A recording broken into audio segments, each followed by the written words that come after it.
सौभाग्यशाली तोता। बहुत समय पहले की बात है। एक छोटे से गांव के पास एक सुंदर जंगल था।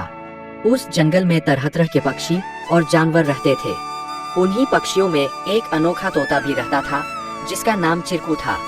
चिरकू को लोग सौभाग्यशाली तोता के नाम से जानते थे, क्योंकि जहाँ भी वह जाता वहाँ कोई न कोई चमत्कार हो जाता या किसी की किस्मत बदल जाती।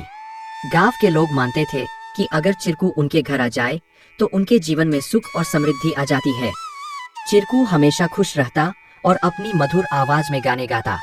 लोग उसे फल और अनाज खिलाते और उसकी भलाई की कामना करते थे। चिरकू भी गांव के लोगों से बहुत प्यार करता था और जहां भी जाता खुशियां बांटता। एक दिन गांव में एक गरीब किसान जिसका नाम रघु था बहुत परेशान था। उसकी फसलें बर्बाद हो गई थी और उसके पास खाने को भी कुछ नहीं था। वह दिन रात मेहनत करता, लेकिन किस्मत उसका साथ नहीं दे रही थी। एक दिन रघु ने गांव के लोगों से चिरकू के बारे में सुना और सोचा कि शायद यह सौभाग्यशाली तोता उसकी भी मदद कर सकता है। रघु ने तय किया कि वह चिरकू से मिलकर अपनी किस्मत बदलने की विनती करेगा। अगले दिन वह जंगल की ओर चल पड़ा और चिरकू को खोजने लगा। बहुत ढूंढने के बाद उसे चिरकू एक पेड़ की डाल पर बैठे हुए मिला। रघु ने बड़े ही आदर के साथ कहा। चिरकू ने रघु की बातें ध्यान से सुनी और उसकी आंखों में दया उमड़ आई।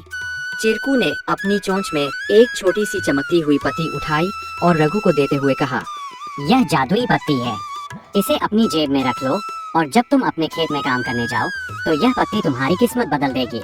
रघु ने धन्यवाद कहा और वह पत्ती लेकर अपने घर लौट आया। अगले दिन वह अपने खेत में काम करने के लिए गया। जैसे ही उसने खेत में जुताई शुरू की, अचानक से बारिश होने लगी। उसकी सूखी जमीन हरी भरी हो गई और थोड़े ही समय में उसकी फसलें लहलहा उठीं। रघु की मेहनत सफल हुई और उसकी किस्मत सच में बदल गई। अब रघु के पास भरपूर अनाज था और वह फिर से खुशहाल जीवन जीने लगा। उसने गांव के लोगों को चिरकू की बुद्धिमानी और उसके द्वारा दी गई जादुई पत्ती के बारे में बताया।